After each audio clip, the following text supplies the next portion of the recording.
On June the 21st, 2025, the US bombed 3 nuclear sites in Iran, joining a war with Israel and plunging the world into uncertainty.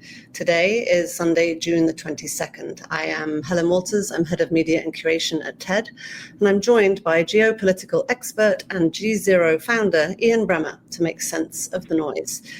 Ian, we also asked our community to share some of their questions for you, so let's get right to it. Tell us what you're hearing, and let's start with one very important question. Why did America decide to bomb Iran? The idea that the Iranians would have a nuclear weapons capacity has been anathema to the Americans and the Israelis for a very long time. There are lots of ways to deal with that. You can deal with it diplomatically. You can deal with it through economic sanctions. You can deal with it militarily. The Trump administration pulled out of the former Iranian nuclear deal, the JCPOA. And after that, the Iranians started ramping up both their levels of uranium enrichment in country, as well as the stockpiling of that enriched uranium, highly enriched uranium, to the extent that they were getting closer to breakout nuclear capabilities. The intelligence communities of the United States and Israel disagree on how close they were to nukes. The Americans certainly are not convinced, and were not convinced, that there was any evidence that Iran was covertly working to break out a nuclear weapons capability, but they were not in compliance with the inspectors that were coming in, and they clearly were secreting some of their program. Having said all of that, the Israelis decided to start this war. And they were the ones that were attacking lots of military sites, as well as directly looking to target and assassinate military leaders, including one security leader that had been leading the U.S.-Iran negotiations on nuclear program from the Iranian side, and also some of their nuclear capabilities. But this critical, and everyone's been talking about it now for a week straight, 100 meters under rock and concrete, under a mountain in Fordo. The Israelis did not have either the delivery mechanism, the B-2 bombers, the pilots trained to use those planes, the access to that technology, nor did they have the bunker buster bombs that would allow them to destroy it. So they really wanted the Americans to take that step. They were pushing really hard. Trump, for the last week, has been continuing to try one last effort at negotiation with the Iranians before he gave the order to attack. But it was very clear that the Iranian government was not prepared to accept a voluntary dismantlement with inspections of their entire nuclear program, that was too critical for their own legitimacy as a regime. And so if that was the only outcome that Trump would find acceptable, and when he announced publicly that they had to surrender, that is what he meant, and that is what was being said to the Iranians by his special envoy, Steve Witkoff. At that point, there was really nothing stopping Trump, if he wanted to follow through on that self-imposed threat, to attack Iran. That's the backstory. That's what got Trump to make the decision to attack these 3 sites, including the critical site at Fordo. And as you know, Helen, at least as of right now, the Trump administration has said that's all those attacks are going to be. This is not a regime change effort. And the U.S. would like, once again, to compel the Iranians to come to the negotiating table. In fact, while the U.S. has clearly engaged in acts of war against the Iranians, blowing up their bases, their nuclear capabilities is certainly an act of war, but the Americans do not agree that they are at war with the Iranians. There's not an ongoing state of war with the Iranians. The Israelis, of course, feel very differently about that, and the gap between those two positions is not going away anytime soon. Wait, you just said the Israelis have a different opinion. Do you mean the Israelis or do you mean the Iranians? The Israelis. I mean the Israelis. The Israelis are in a state of war with Iran, and they want the United States to be in an ongoing state of war with Iran. They, of course, most importantly, wanted the Americans to get involved in the war, but they don't want American involvement to be one and done. They want to continue to be working in lockstep with the U.S. That has not yet been achieved, though clearly the alignment between Trump and the Israeli prime minister has become far greater on this issue over the past days. So I'm really curious about that. Why do you think that Trump is tying himself so closely to Israel's Prime Minister Bibi Netanyahu? So I was reading a recent report that said 60% of Israelis think that Netanyahu should resign. There's also the former Israeli PM Ehud Barak, who recently described Netanyahu, and I quote, as someone who lost his strategic and moral compass, dragging the nation into war motivated by personal political interests against our security and common future. The war in Gaza remains a humanitarian catastrophe. So what is Trump thinking and doing? Now, I know Ehud Barak well. I have for a long time. Asking him about Netanyahu, and he is a committed opposition leader, would be like asking Nancy Pelosi about Trump, or vice versa. I mean, this is an incredibly divided country politically. And so I wouldn't take that as, sort of outside objective reporting, right? They hate each other. They want each other out. Now, there has been a lot of talk over the last few weeks that implied that Trump was somehow breaking from Israel. And that's never been true. It's never been true. When Trump was president the first time around, he's the one that did the Abraham Accords. And it was Obama and John Kerry, back when he was Secretary of State, that was saying you could never do a deal like that unless you resolve the Palestinian issue first. That proved not to be the case. It was Trump that actually recognized the Golan Heights, occupied by Israel, former Syrian territory, as part of Israel against most of the international community. It was Trump that was willing to move the U.S. embassy to Jerusalem after many repeated presidents had said that they were going to, and they didn't. They didn't follow through. Trump followed through. So Trump's bona fides as Israel's strongest, most aligned, most in lockstep leader in the world has never been under question as president. Now, more recently, Trump wanted a ceasefire between Israel and Gaza, and he got, during the interim, after he won, but when Biden was still president, but Witkoff was actually directly involved in negotiations, which is unusual, but did manage to get 4-week ceasefire agreed, this phase 1 ceasefire on Gaza, but it didn't stick. And Trump has been able to get an individual American hostage out from Gaza with help from the Qataris, and got that done separate from Israel. So Trump has been capable of showing that he can engage in diplomacy in the Middle East and war in the Middle East when he announced the attacks on the Houthis, and did it threatening them about attacking American shipping, but not about attacking Israel. That made a lot of people think, well, maybe he's somehow growing apart from the Israelis. I never bought that. Let's keep in mind that after Liberation Day, April the 2nd, the first leader that was foreign leader invited to meet with Trump in the Oval Office was Prime Minister Netanyahu. And while that meeting was not their warmest and friendliest, at no point did Trump threaten the Israelis. At no point did he say, I'm thinking about cutting back on your military aid. In fact, he said, we give you billions and billions of dollars in military support uniquely.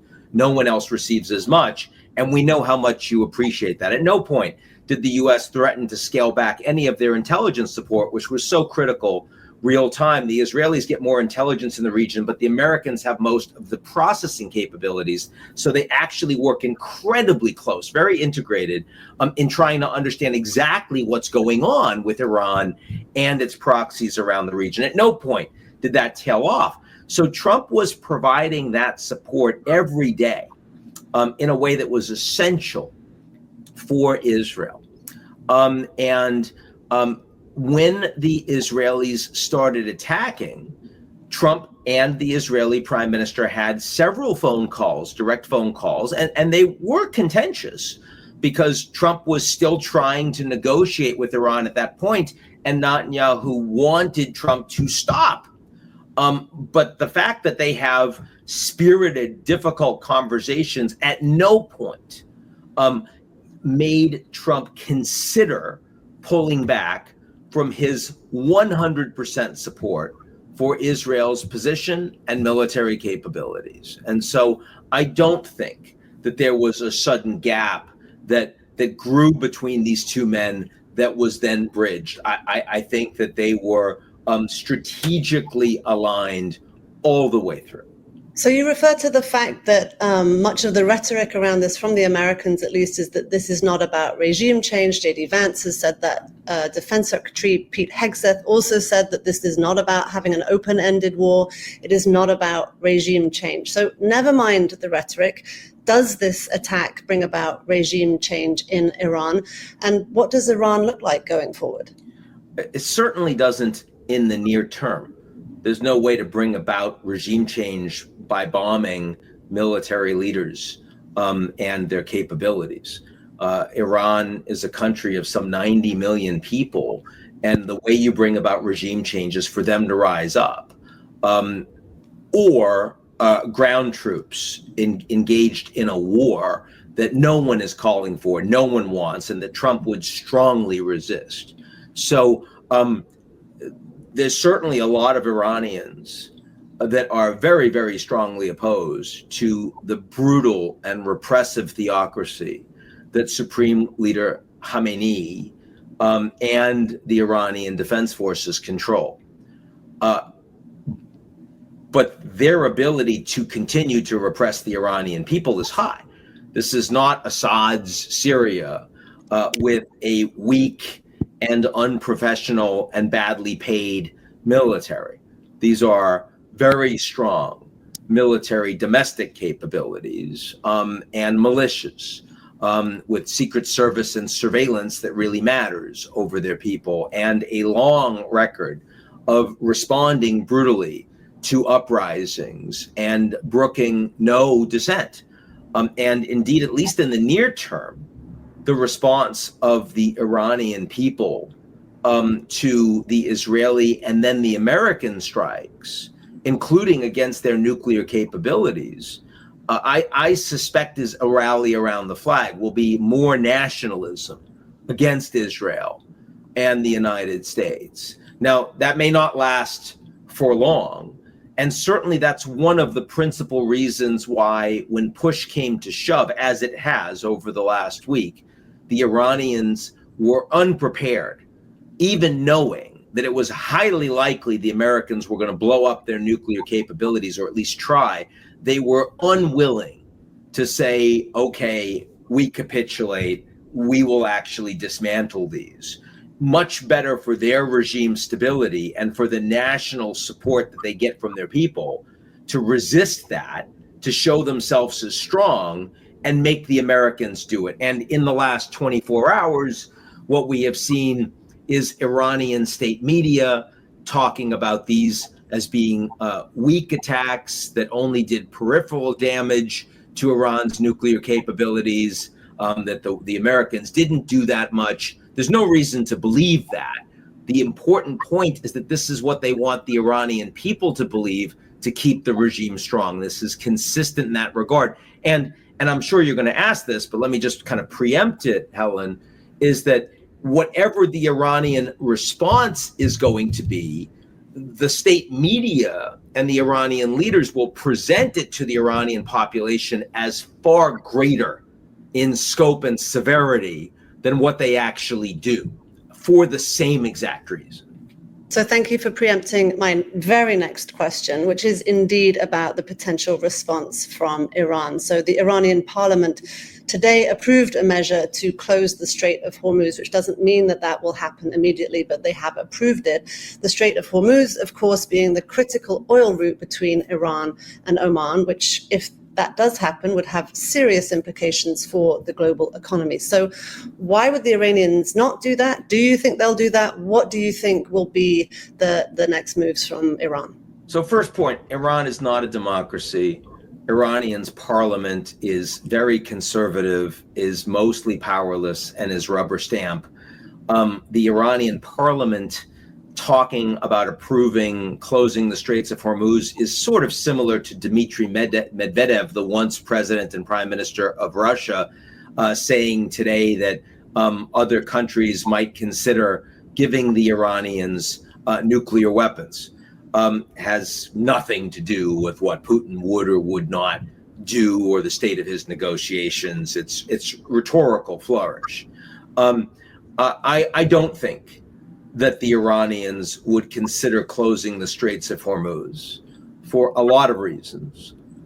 First of all, because at least for now, as of right now, their own energy export capabilities are undamaged, and they would be destroyed by the West, by the US, by Israel, if they were to disrupt the Straits of Hormuz. The US right now has more naval and air power in the Persian Gulf than at any point since the Iraq War. And that is meant in significant part to be able to clear the Straits of Hormuz and also to combat threats if the Iranians were to disrupt it. And so they could, if they wanted to go all in, probably stop all traffic from going through for a matter of weeks, but not for months. And so this is an incredibly suicidal move for the Iranian regime that won't get them all that much. Separately, they could engage in attacks against Gulf state energy infrastructure. You may remember under Trump in the first term, there was some of that, including a drone attack that was quite spectacular, though didn't do much damage. It was more to show their capabilities against Abqaiq, which is the largest refinery in the region, indeed at the time in the world, and they haven't done anything like that. And again, I don't expect they would for the same reasons, because it would elicit that kind of response. Now, Trump has gotten his intelligence briefings pretty consistently over the last week, and the major concerns from those briefings is that the American servicemen and women, some 40,000 in the region within the reach of Iran's ballistic missiles and threats from their proxies, they're very vulnerable. And the Americans cannot defend them adequately, can't defend them the way the Israelis with Iron Dome can defend their own people and their own military assets. So, Trump has not gotten, confident responses of, well, what if Iran orders strikes on these military assets? The response is Americans are going to die. And I think it is actually quite likely that there will be some attacks on American military assets in the region. I think it's more likely that it will come from Shia militias in Iraq. In other words, not from Iran directly, who are very capable, they're well-trained, and they're certainly willing. Could also come from the Houthis in Yemen that would attack the U.S. base in Djibouti, which is just a very short distance, the Red Sea, just across the Red Sea Channel. I think that's the most likely thing that the Iranians would do. And second most likely would be harassing shipping through the straits, but without actually closing it down. That's what I think the state of play is right now. And I say that in large part out of watching what the Iranian regime has been saying since they've been attacked. The foreign minister, some of the parliamentarians, and some of the spokespeople have been, of course, fire and brimstone, the great Satan, horrible Israel, but in terms of what they're threatening and what they're going to do because these red lines have been crossed, they've been careful there. Now, one final point here, Helen. I'm talking about all of these things assuming that Iran is going to continue to act in a unified and restrained way with a functional command and control structure from their military. And there are no guarantees that will still be true. Iran has had over 30 military leaders assassinated by Israel. There are new, less experienced, more junior leaders now that have just replaced them. The supreme leader is 85 years old. He is hiding in a bunker. They are not using the internet. So communication is much more challenging than it was. What happens if a small number of Iranian military leaders go rogue and decide to order an assassination of a high-level U.S. military official in the region and succeed, something they certainly have tried and have espionage capabilities towards over the past years? What happens if a small group is willing to take a much more irrational stance on an attack of a Gulf energy capability? I mean, those things are possible in the fog of war with a more desperate or less consolidated Iran leadership capability. And the more the war escalates, and it's escalated very significantly over the past several days, the more we might see Iranian outcomes that are not the result of the same policymaking process that we have experienced over the past weeks and months. So if it's true that, as you say, or as they say, that the Trump administration is not interested in pursuing all-out war here, if, as you describe these attacks, say an attack happens on an American military base, say that there are significant American casualties, how far ahead are they thinking to plan for that type of thing? And how are they planning to either avert that or to actually make sure that this does not escalate into full-on conflagration and all-out war? Look, of course, they're on highest levels of alert. And they've sent additional military capabilities, not just so they can attack Iran, but also to defend these troops and these bases more effectively. So it's not going to be trivial. But we're relying here less on American defenses than we are on continued deterrence against the Iranians, that they won't want to kill lots of Americans because they understand that that could lead to a decapitation strike against the supreme leader. You will remember, Helen, that Trump himself tweeted that the Americans know where the supreme leader is and he's safe for now, but that the U.S. could kill him, and Trump used the term kill him, right, if that were not the case. Now, Trump has had experience attacking the Iranians before. At the end of his first term, he ordered the assassination of Qasem Soleimani, who at the time was in charge of Iran's defense forces and a military hero for the Iranian people. Very popular. And the Iranian response was to go after U.S. bases, but symbolic attacks. They were not trying to kill lots of Americans, and the U.S. basically ignored it, and that was the end of that. That was a win for Trump. And Trump clearly believes that he's going to get away with that again. Now, he might be wrong, and I might be wrong. My assessment right now is that the Iranians aren't going to try to kill a lot of American servicemen and women, that they will engage in smaller strategic attacks, and they will engage in harassing of ships, but that both of those things will be done specifically not to elicit further escalation from the Americans. If I am wrong, or if Iran's command and control has so eroded that it doesn't matter what they're ordering, that rogue actors do a lot more, then we're in an escalatory cycle and the Americans are going to start hitting them again and again and again. And that, of course, makes it far more likely that we get regional conflagration, oil prices over 120, global recession, you name it, right? Then there's the Israeli question, because we've been talking about this as if, okay, the Americans just did these 3 runs, bombing and missiles against these three major nuclear facilities, and now they're done. Yeah, but the Israelis are still at war. And the Israelis are still attacking all sorts of Iranian targets, including leadership.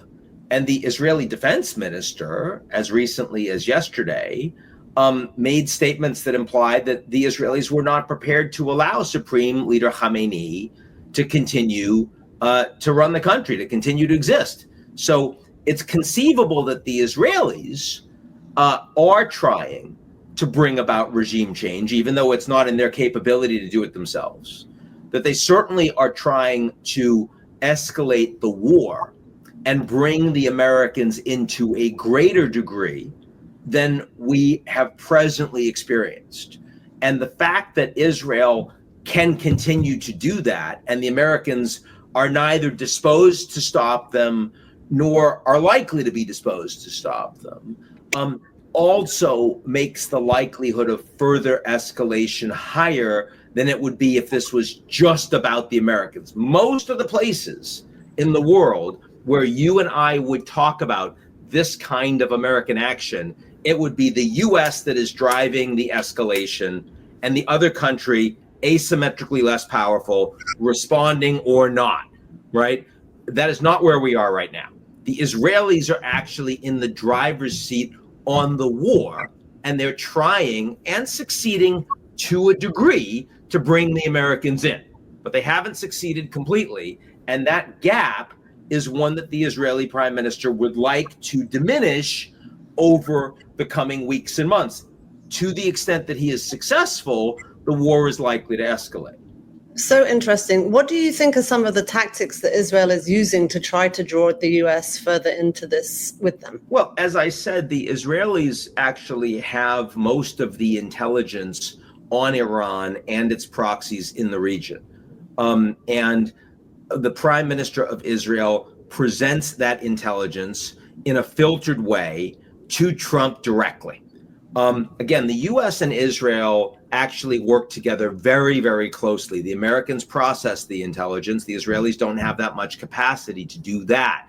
But that doesn't mean that Trump is getting all of that only from the Americans. So the prime minister of Israel is trying, through the intelligence that he is giving directly in his calls to Trump, to make him feel that there is greater urgency to an American attack. That if the U.S. doesn't take the Iranians out, if they engage in negotiations, that it's going to lead to conflagration in the region. It doesn't stop with Israel. It ends up in New York, right? So that's one tactic that they use. A second tactic is the Israelis continue to escalate. The Americans only hit 3 nuclear sites. The Israelis not only assassinated the heads of the Quds Force and the IRGC and other military leaders, they also attacked and killed a security official that was in charge of the US-Iranian negotiations on the nuclear program.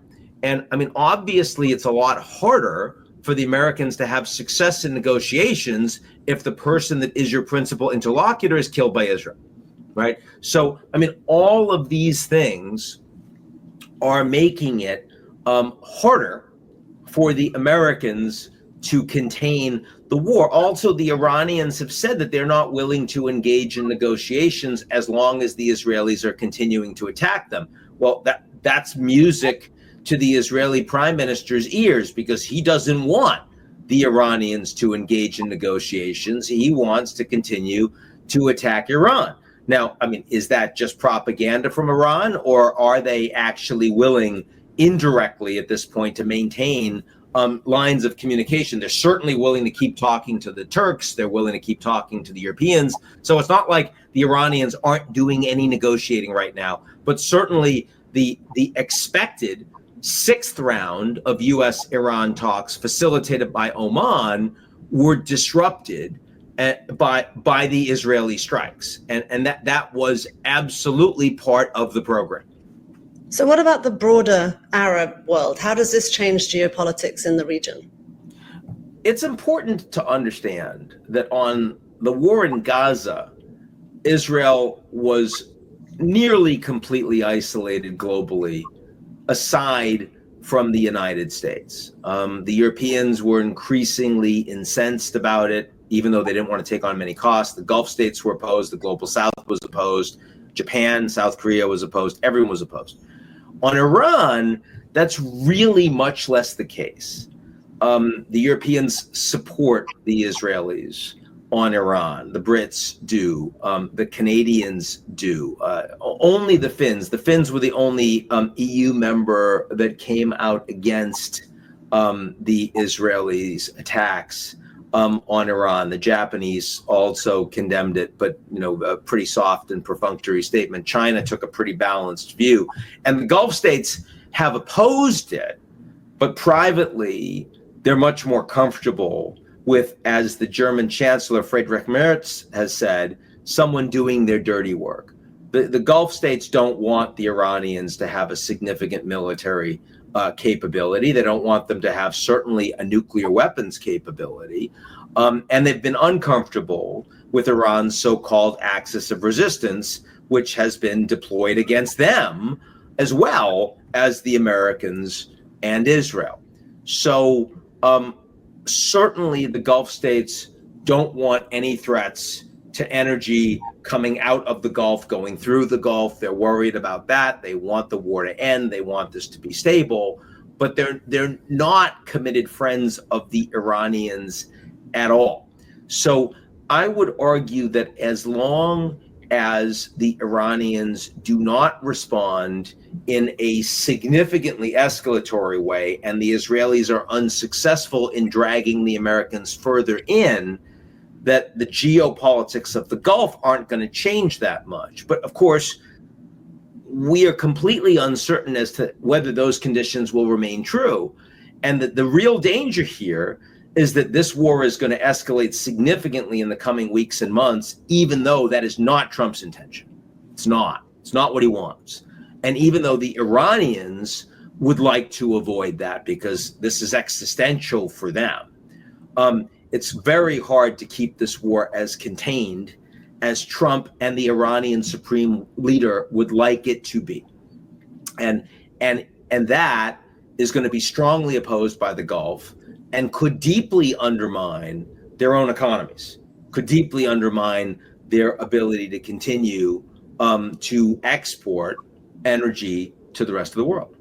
Let's talk about some of the other international players in this. I'm reading a lot of chatter about China and about their connection to Iran and what they might do next. What are you hearing? What do you think President Xi will say? And what should we expect from China on this? China gets a lot of oil from Iran.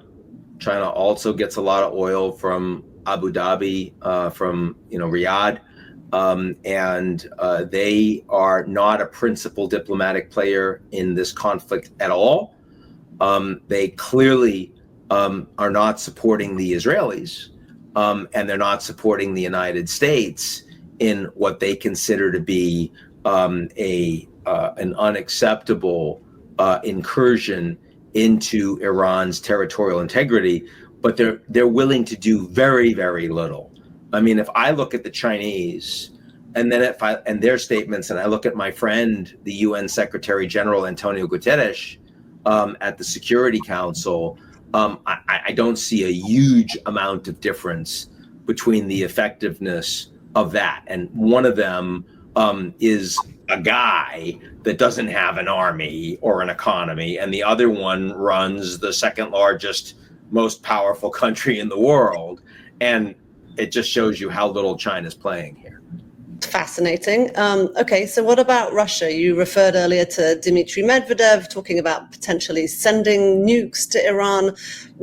You seem very confident that that will not happen, but I do wonder what Putin's take on this will be, and also if Putin might use this as an opportunity with eyes on Iran to exploit anything in Ukraine. So we have seen an intensification of Russian attacks on Ukraine, more drone strikes, more missile strikes, including on Kiev, and a lot of people have gotten killed and wounded as a consequence of that. Nothing unusual in terms of the targets and the types of strikes, just more of them. And, a month ago, that kind of a strike would have elicited stronger condemnation from Trump. And this time around, nothing, because everyone's focused on Iran. So, yes, I do think that it distracts from the Russia-Ukraine war. Trump, using the excuse of the Middle East, did bolt from the G7 in Canada early. And that meant that he didn't meet with Zelensky, and a bilateral had been planned. So, the Russians are pleased about that. That's not why Trump left. The media was saying he was going to go and do a Security Council, a Situation Room meeting, and that meeting didn't happen that night. It happened the next late afternoon. So obviously, the real reason was because Trump just didn't feel like staying at the G7, an organization he does not like or respect, and doesn't really like or respect most of the leaders around the table. So that all helps Russia. But this isn't good for Russia. The Russians have very few friends around the world and very few countries that are willing to provide them direct military support. The Iranians are one of those very few countries. The fact that they even set up drone factories inside Russia, they've also provided a lot of ammunition and artillery for the Russians, the way that North Korea has. And Iran will no longer be capable of doing that. So that is going to undermine Russia's warfighting capability. But let's keep in mind that Russia it also has and has had a reasonable relationship with the Israeli government and with Prime Minister Netanyahu directly. They have spoken with each other and visited each other a fair amount. There are some 2 million plus former Soviets living in Israel that speak Russian, and that's something Putin speaks about frequently, including over the last week. And there are also Russian scientists working at one of the Iranian nuclear sites, and Putin himself said that he had guarantees from the Israelis that they were safe and would continue their work in Iran despite the Israeli war. So, clearly the takeaway here is that Russia, though they want the war to be over and they are telling the Israelis to stop, are not prepared to do anything significant for their friends, Iran, on the ground. And if you're Iran, that is yet one more reason. I said that I believed as long as the Iranians maintained command and control of their policy and military capabilities, that they were going to not overreact here. And a big part of that reason is because they've watched this all play out over the last week, and they've seen that they have virtually no friends on the global stage. And those that they thought were friends, political friends, are not willing to really lift a finger for them. And that is absolutely going to restrain the Iranian leadership. Okay, so we also have to talk about what's happening in the US. So obviously, one side of the House and the Senate is absolutely virulently against this. There have been calls for impeachment, et cetera, et cetera. What's more interesting to me is that the core of MAGA ideology is anti-war. Now, that's not because of some kind of hippie ideals of peace, but it's really a kind of an extension of that isolationist America first type of thinking. But I think it's fair to say that this is not that. So what I'm curious to hear from you is, how do you think that Trump actually reassures his base that he hasn't betrayed them? And how does he make it clear that he's not signing America up for an endless morass and mess in the Middle East? Well, they're all saying the same thing right now. They all have the talking points, very consolidated, which is, Trump just blew up Iran's nuclear capabilities. And if you're MAGA and you're saying you oppose that, then you were never MAGA. And I've seen some version of that exact sentence from so many MAGA influencers across the Twitterverse and Reddit and other social media. Clearly that's the message. And it is certainly true that there's a lot of we want to end wars among Trump supporters, because of course Trump supporters are largely blue collar men. not advanced degrees. And these are precisely the people that suffered the most on the back of American wars in Vietnam and Iraq and Afghanistan. And so they didn't benefit. They're not part of the military industrial complex. They're not profiting in terms of their portfolios, right? But they're fighting the wars and they're getting blown up and they're coming back with PTSD. So, Trump is absolutely on point in saying we're not going to send American women and men into the fight. Now, I would argue that MAGA opposes the Ken Burns war, but doesn't have a problem with the TikTok war. Quick bombs, blow up a bunch of stuff, and then you're done. They didn't have a problem with him attacking and killing Soleimani. They're not going to have a problem with what we just saw yesterday. Now, the question is, what happens if it's not U.S. boots on the ground? It's not Ken Burns, but it is ongoing strikes that leads to economic costs, security costs, and the rest. What happens if it's not TikTok war, but it's the Israeli war that the Americans sign up for? What happens if U.S. policy in Iran starts looking like Israel first, not America first, right?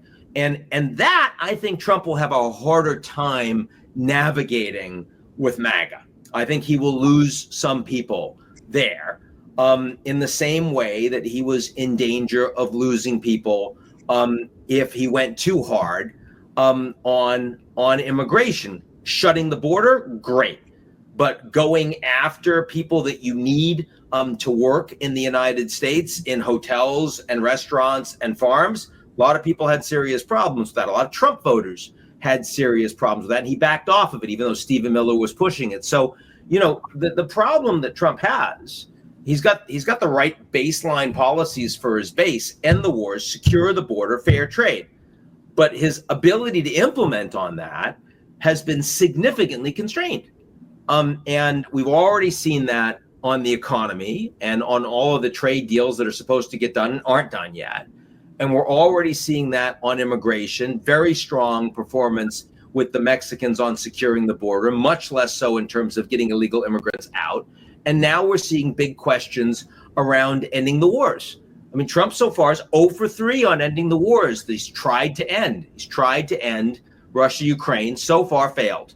Tried to end Israel-Gaza, so far failed. Tried to end Israel-Iran, so far failed. Has been successful at the margins on India-Pakistan. And then the Indian Prime Minister Narendra Modi, in a fit of pique, publicly on a phone call with Trump a couple days ago, said, I reject the idea that you did anything to help bring about a ceasefire, which, was really a slap in the face for Trump at a time that he particularly did not want to hear that, where he's been going all around saying, I'm the guy that brought peace between India and Pakistan. So Trump really wants some wins here. And if he gets dragged into a longer war, I think he's got a problem. He's got some splaining to do, as you and I might say. Certainly, as you might say. I don't think I would ever dare. Okay, so the NATO summit is meeting in The Hague this week. What are you expecting to hear from that? On Ukraine, and Trump is still intending to go as of right now, and that also, it does imply that the U.S. is not expecting significant additional military attacks against Iran. That could change at any moment, of course. But the Ukraine conversation, I expect, is going to go pretty well. There are big announcements in store from NATO allies that they are going to announce a 5% defense spending target, 3.5% hard defense, 1.5% defense-related infrastructure. That is far higher than they were prepared to go under Biden, and Trump is a principal driver of that. So that's a win for Trump. The Ukrainians are continuing to get intelligence from the U.S. and military support. But unlike under Biden, when it was aid to Ukraine, under Trump, it is now seen as part of a critical minerals deal. So the Americans are giving it in return for long-term investments that belong to the United States. They're protecting something that has direct value as opposed to the intangible value of democracy, rule of law, and common values that Trump personally mostly rejects. And Ukraine is willing to accept the ceasefire. Putin is not. Russia is not. So right now, NATO looks successful, unlike the G7. Right now, Trump looks likely to have a much more significant and robust set of deliverables that come out of NATO. On Iran, NATO is generally much more supportive of what the U.S. and Israel is doing militarily than they have been around Gaza. And so these are the headlines. And so on the big issues, NATO's actually set up to be quite successful, certainly far, far more so than just a month and a half ago, 2 months ago, when President Zelensky was in the Oval Office and Trump basically shut down the meeting saying you don't have the cards, suspended the intelligence support. That was maybe the bottom of the NATO relations, coming on the back of the Munich Security Conference and J.D. Vance's vice president's speech, sort of declaring that the Europeans were the principal adversaries. The NATO relationship has actually bounced quite a bit since then. And so I expect this is going to be a better summit. Ian, it is always a pleasure to talk to you. Thank you so much for your wisdom. I commented earlier before we started recording that you are always calm, not always calming. In this case, actually, this was pretty calming too. So we're very grateful for your insight and really happy that you could join us. We'll see you again soon. Very happy to join you, Helen. Thanks.